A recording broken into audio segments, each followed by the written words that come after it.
Va alaykum assalom va rahmatullohi va barakatuh.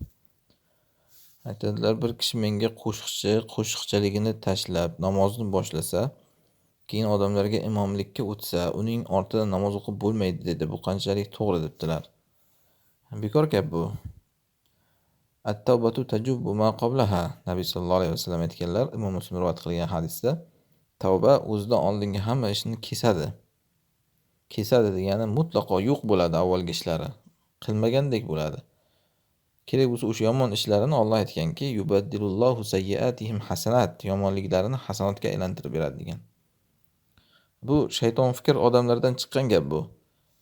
Odamlar endi nima o'tmishda nimadir gunoh qilgan bo'lsa, o'sha uchun imomlikka o'tmaysan yoki boshqa ishlar qilmaysan desa, bu kelajakda ham shunaqangi ishlarni qilib yurgan odamlarni tavbadan to'xtatadi bu.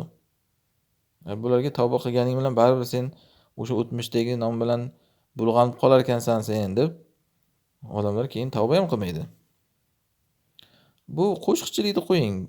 Kufr, shirk og'irroqmi, qo'shiqchilikmi? Kufr, shirk og'irroq. O'sha kufr, shirkdan tavba qilsa inson, Alloh kechiraman dedi-ku, keyin imom o'tadan boshqami, uni farqi yo'q.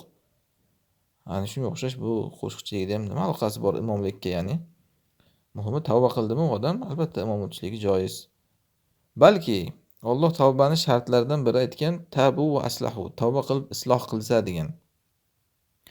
O'shanaqangi ovozi bilan avval shaytonni kalomini gapirgan, shaytonni yo'liga chaqirgan kishilar endi tavba qilgandan keyin o'sha ularning islohotlaridan bo'ladiki, ular Qur'onni o'qishi odamlarga chiroyli ohang bilan. Odamlarni Qur'on bilan rohatlantirish kerak endi, Allohning kalomi bilan. Avval shaytonning kalomi bilan rohatlantirgan bo'lsa. Ana shu uning haqiqiy tavbasidan bo'ladi. Allohu a'lam.